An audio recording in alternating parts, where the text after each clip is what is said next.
Apple, Ikea, Shell, Google, Audi ou encore Burger King dans un monde parallèle, ça donne quoi? Début septembre, on s'installe à Rennes, et comme deux bons gros Yankees en manque de meubles, on est allé à Ikea. Et une fois sur place, on s'est dit, qu'est-ce que ça donnerait si les logos de grandes marques allaient tous à contre-courant?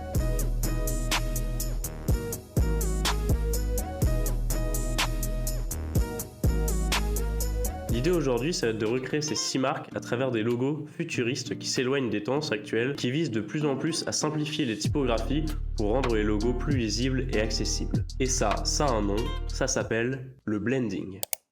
L'exemple le plus parlant serait les marques de luxe comme Yves Saint Laurent, Valentino ou encore Maison Margiela qui avaient leur élégance et sont toutes passées à des typos grasses et sans sérif. Mais aujourd'hui on va se pencher sur des marques plus classiques car même si les marques de luxe sont le meilleur exemple de blending, la majorité des grandes marques ont suivi la tendance sans pour autant remplacer leur logo par une typographie noire sur fond blanc. On va commencer par Apple, un des plus gros vendeurs de smartphones et d'ordinateurs au monde. Quand on pense à Apple, on pense à des produits électroniques bien finis avec un design millimétré. Mais aujourd'hui, je vais essayer de contrebalancer ça et de ramener le côté organique et la texture de la pomme. Bon, je vais pas vous mentir, avant de commencer la vidéo, j'ai fait des recherches pour essayer de trouver une pomme croquée un peu dans le style d'Apple. J'ai donc trouvé une première image avec laquelle on va travailler. Mais avant de la passer sur Illustrator, on va d'abord devoir la préparer pour avoir un résultat vraiment intéressant. Cette étape, elle est primordiale et on va utiliser le seuil de Photoshop pour guider un petit peu la vectorisation automatique dans Illustrator. Mais voilà ce que ça donnerait si on ne le faisait pas. Oh, c'est dégueulasse! Oh, je veux mourir! Et la première étape, c'est de mettre un seuil pour voir ce que ça pourrait rendre. Et maintenant, avec un pinceau blanc, je vais pouvoir ramener les lumières. Et avec un pinceau noir, je vais pouvoir ramener les ombres. Une fois dans Illustrator, on se retrouve en vectorisant avec un contenu beaucoup plus sympa. Pour la typo, il faut qu'elle soit fidèle avec le logo original d'Apple, mais je veux aussi garder ce ton organique, donc je pense que je vais me pencher sur une typo un petit peu plus rétro, un peu plus années 80. Et comme on est dans un exercice de réinterprétation des marques, j'ai quand même envie d'y rajouter un petit slogan. Alors là, vu qu'il s'agit de marques internationales, ce sera des slogans en anglais, dans lesquels j'essaierai de faire un rapport direct avec la marque ou ses concurrents. Je sais pas si vous vous souvenez de la polémique qu'il y avait eu autour du Galaxy Note 7, comme quoi il explosait. Et bien pour ce logo, je vais choisir nous, on n'explose pas.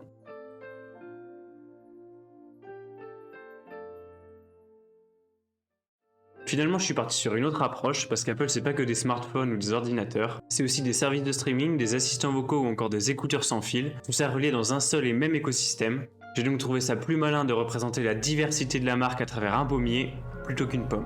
Et voilà ce qu'il en est pour le logo d'Apple.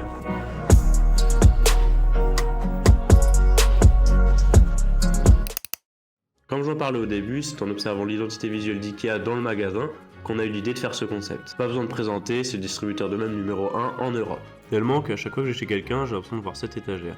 Aujourd'hui, une étagère Billy est vendue toutes les 5 secondes dans le monde. Et ben je crois savoir comment est-ce qu'on va travailler ce logo. Le Billy, ça c'est fait. Comme on parle de meubles, une typo bien large sera plus adaptée. Ikea empile tous les meubles à la fin des magasins. Je vais faire pareil et chaque lettre du texte fera office de meuble. Et Ikea va leur dire d'accueillir Billy chez eux. Et voilà ce que ça donnerait pour Ikea.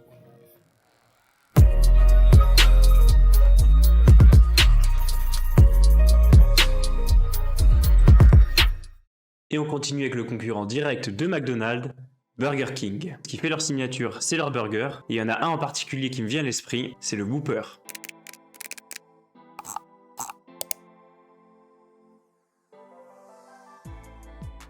J'aime bien le burger, mais je trouve que ça manque de quelque chose. Ça reste quand même Burger King, donc je vais lui rajouter une couronne.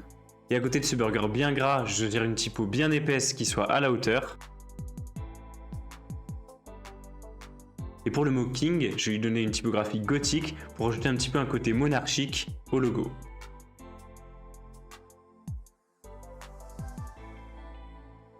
Et étant donné que Burger King, dans beaucoup de ses publicités, voulait montrer qu'il était le meilleur par rapport à McDonald's, j'ai choisi comme slogan « C'est qui le patron ?»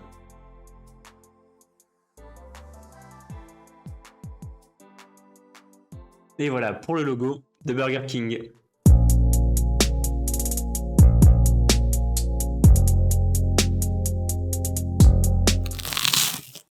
Shell, c'est une des plus grosses sociétés pétrolières et gazières du monde qui opère dans plus de 70 pays, mais nous, on ne la connaît que à travers les stations essence. D'ailleurs, rien à voir, mais quand j'étais petit, je pensais qu'ils produisaient leur essence en broyant des coquillages. La différence entre Shell et ses concurrents, c'est que eux, ils veulent vraiment miser sur un côté écologique. Et du coup, j'avais envie de ramener la texture du coquillage pour casser cette image de multinationale hyper polluante qu'on peut avoir de la marque. Et on va bien passer dans les rainures du coquillage. Pour le texte, j'avais envie de recréer les files d'attente qu'on peut retrouver dans les stations-service. Chaque lettre fera office de petite voiture et je vais les rendre indépendantes les unes des autres.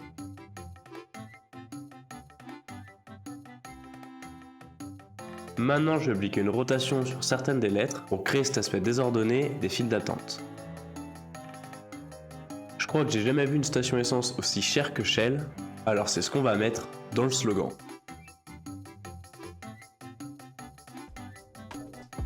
Et voilà ce qu'il en est pour le logo de Shell.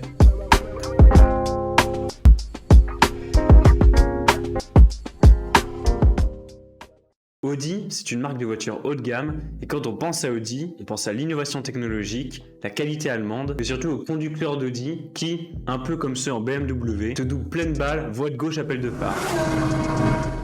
Et je me suis dit que c'était le moment de leur rendre hommage en induisant ce concept de vitesse dans le logo. Et quoi de mieux pour représenter la vitesse qu'une roue? Je vous le demande. Après, là, la roue pourrait très bien être à l'arrêt, donc il faut que j'ajoute du dynamisme au logo. Et pour ça, il y a un procédé de dessin très connu qui consiste juste à ajouter des traits horizontaux derrière la roue pour indiquer le mouvement. Et on va aussi reprendre cette impression de vitesse à travers le texte en prenant une typo en italique. Et pour rajouter cet aspect d'élégance au logo, je vais écrire mon slogan avec une police à empattement.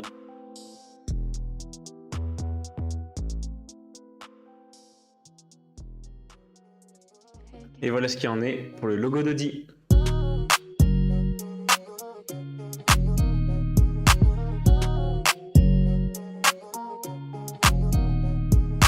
Et on finit par Google. C'est vraiment devenu un outil du quotidien pour tout le monde, même s'il commence à se faire dépasser par toutes les technologies d'intelligence artificielle. Faut pas oublier que Google, c'est aussi Android, YouTube, Maps ou encore Gmail. Et ce qui fait la force de cette société, c'est l'interactivité et la connexion entre toutes ces plateformes. Dans n'importe quelle recherche Google, on est mené à cliquer sur des liens, et c'est ce que j'ai voulu représenter en reprenant une souris.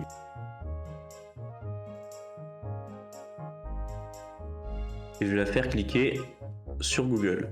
Et je vais représenter la connexion et l'accessibilité de la marque en joignant les deux hauts. Maintenant qu'on a l'idée de clic dans le logo, j'aimerais bien représenter cette idée de recherche. Donc ce que je vais faire, c'est que je vais créer une forme ovale et j'irai placer mon slogan à l'intérieur.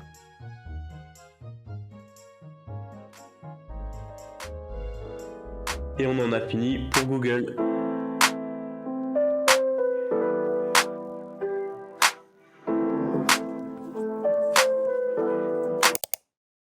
Bon, vous en doutez, ces logos ne sont pas du tout utilisables pour les sociétés d'une telle envergure, mais c'est amusant de se demander à quoi ils auraient pu ressembler avec cette esthétique. Dans tous les cas, on espère que cette vidéo vous aura plu. D'ailleurs, n'hésitez pas à nous dire quel redesign est votre préféré. Merci d'avoir regardé, on se dit à la prochaine. Salut!